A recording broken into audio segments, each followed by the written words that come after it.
We begin tonight with new video of two orphaned bear cubs being trapped in Castle Pines. And tonight there is a reward to find out how their mother was killed. Good evening, I'm Shannon Ogden. Thanks for joining us. And I'm Ann Trujillo. Wildlife investigators rescued those cubs today.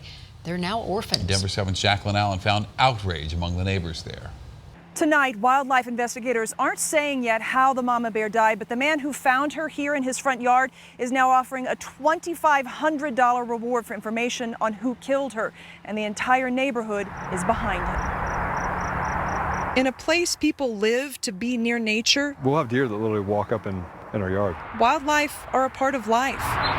We have a culvert that starts down there, so this is actually a place that deer, bear, everyone hangs out. So it wasn't uncommon when Joe Oltman saw a bear family wandering his front yard in Castle Pines. The cubs started hanging around the house literally yesterday. That's when he noticed their mother was missing. He called Colorado Parks and Wildlife and made a disturbing discovery. It's literally 100 yards from my front door. Not even 100 yards. And how did you feel when you saw that? I was pissed. The mother bear found dead by a tree, her cubs waiting in the branches above her. In this remarkable video, rangers worked to rescue the young cubs. They had their traps down below it, and they used a little food to bait them in there. They walk in, and when they grab, you can see on the video, they grab kind of the bait bag, and then that pulls the trap closed. Investigators will now perform a necropsy to determine how their mother died. But if she was illegally killed, jail time, is a possibility. Poaching is a very serious crime and one that we don't take lightly, and our officers work really hard to investigate it.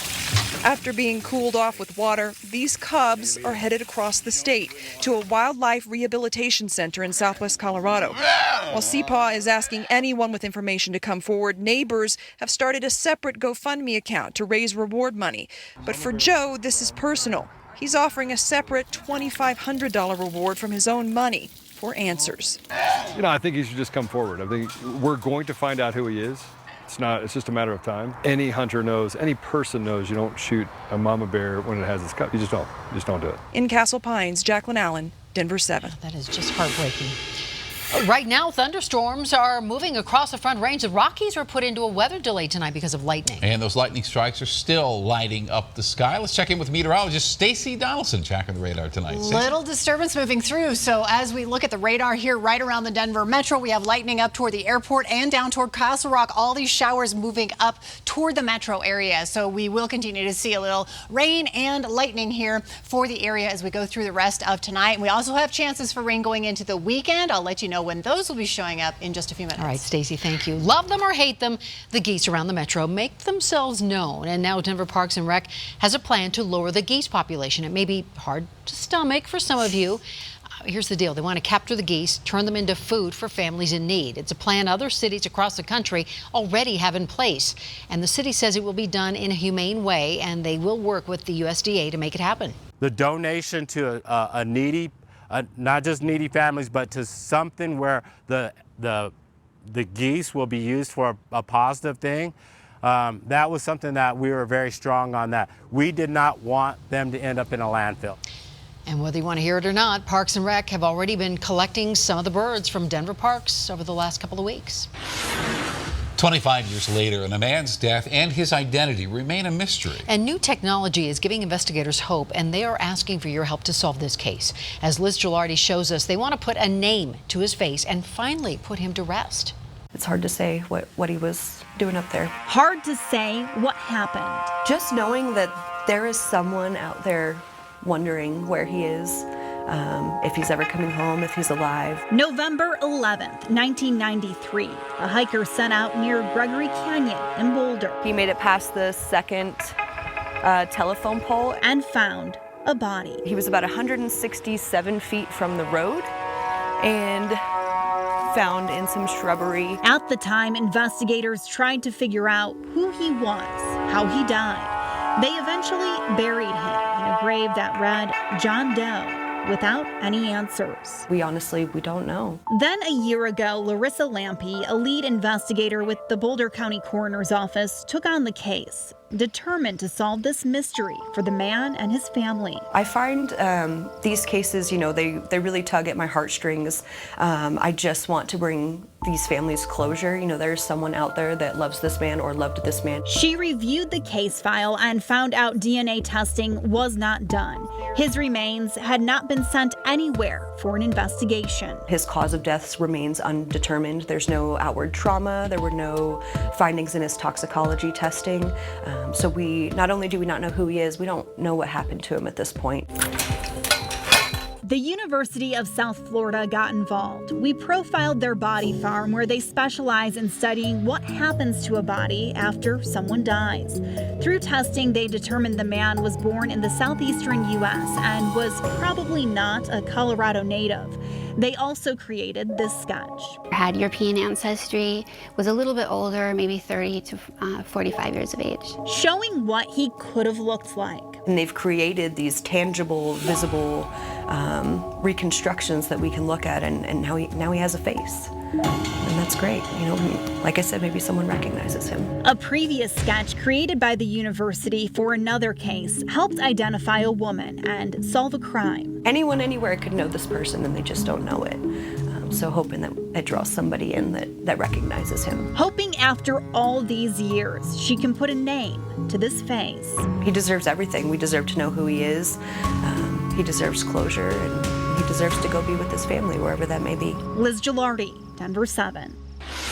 He's a sexually violent predator and has the potential to re-offend, according to police. And now he's moving into a Greeley neighborhood. Now, police aren't ready to release his name or his address just yet, but take a look nonetheless. And they're inviting Greeley residents to attend an informational meeting about this man on Tuesday so they can share more information about how to keep the public safe. That meeting is Tuesday, Greeley Police Department, 5:30, and it's recommended you leave your children at home. Boulder County just implemented a 9-month moratorium on new oil and gas permits during an emergency meeting this afternoon. The county's looking to update its oil and gas land use to comply with the new state law passed back in April. Commissioners set a public hearing on the moratorium on July 16th to hear from the public whether the length of the moratorium is appropriate. After 2 mistrials, prosecutors will try for a third time to get justice for Colorado State Trooper Cody Donahue. He was hit and killed by a car on I-25 back in 2016. The man accused of hitting him is Noe Games Ruiz. He's facing negligent homicide charges after police say he failed to move over for a first responder. In the first 2 trials, judges declared mistrials after new evidence was revealed on the stand and not to the defense team before the trial. Today, a Douglas County judge set a new trial date for Games Ruiz. It will start in November. Well, parking, as you know, can be tough in parts of the metro, and somebody in Denver's Capitol Hill neighborhood was not going to let this person park illegally in front of their home. So they wrote that note on the car saying, "No parking, please tow me." But if anybody had an excuse to just park the car and run, it's this man right here. He says his wife went into labor and the baby was coming whether he parked legally or not. Yeah, I had to get my wife to the hospital to have this little bugger here. This is Zoe June. This is our daughter. I don't want people to see my vehicle and be like, oh, that's the guy who parked in the wrong spot. So I wanted to clear the air. So there was a no parking sign, but it was on the other side of the driveway, making it confusing about where it was okay to park. Now, it's not clear who left the note. The first round of debates for the Democrats vying to take over the White House in 2020 is now in the books. And with the presidential election looming, Senator Cory Gardner is teaming up with fellow lawmakers to introduce a bill to address the threat of so-called deep fakes. This video you see here may look real of former President Barack Obama. Well, it's not. Deep fakes are essentially using artificial intelligence to change faces and voices in a video to make something appear legitimate. And there's concern these videos can manipulate reality and spread misinformation. Senator Gardner introduced a bill asking the Department of Homeland Security to study the use of deep fakes and track organizations, not just abroad, but here in the States, that could use these videos to sway the election.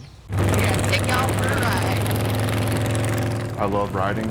I love the feel of the wind in my face. He served our country, and this Harley-Davidson was his only mode of transportation. It hit on every part of an emotion that I ever had. Tonight, Contact 7 is working to track it down. A group of Coloradans summiting some of the highest peaks in our country. Why they can't do it without their furry companion. I'm meteorologist Stacey Donaldson. Things still heating up across the Front Range. I'll let you know when these temperatures will cool down. A motorcycle stolen, but this wasn't just any old bike. It belonged to a disabled Marine. It was the only way to get around. The thief was caught on video, and tonight the owner of the motorcycle is reaching out to Contact 7's Jessica Porter for help. I love riding. I love the feel of the wind in my face and in my beard. It gives me a sense of pride and a sense of freedom. But this veteran's sense of freedom is gone. 1 week ago, David Johnson's 1994 Harley-Davidson Road King, a three-wheeler, was stolen. There's no remorse from the guy. He walked up to the bike like it was his, flipped on the switch, got on it, backed it out, and took off. Johnson lives in a secured building, and he never thought the motorcycle he loves so much was so vulnerable. Friday evening, when I looked at this about 1 in the morning, my heart sunk. I felt like my baby was getting taken away, my own child. The trike was something he worked hard for. He and his wife have been dreaming of riding to Pikes Peak. Then it's mostly a one-of-a-kind kind of bike. Johnson is disabled, and it's this Marine's only form of transportation. I'm a veteran. I have appointments from time to time at the VA because I have a slipped disc right now that I'm trying to get care for. My knees pretty tore up. My shoulders, I have rotator cuffs that are torn. Security video shows the thief steal the bike in under a minute. The bike is black and the gas tank is gray at the bottom with a red pinstripe below the Harley-Davidson logo. One of the fenders is missing on the right side, so that's very noticeable. Johnson says police have the security video and fingerprints from where it was stolen, but he is holding out hope the thief will do the right thing. I still have hope that maybe if he sees this, maybe he'll come forward. Jessica Porter, Denver 7.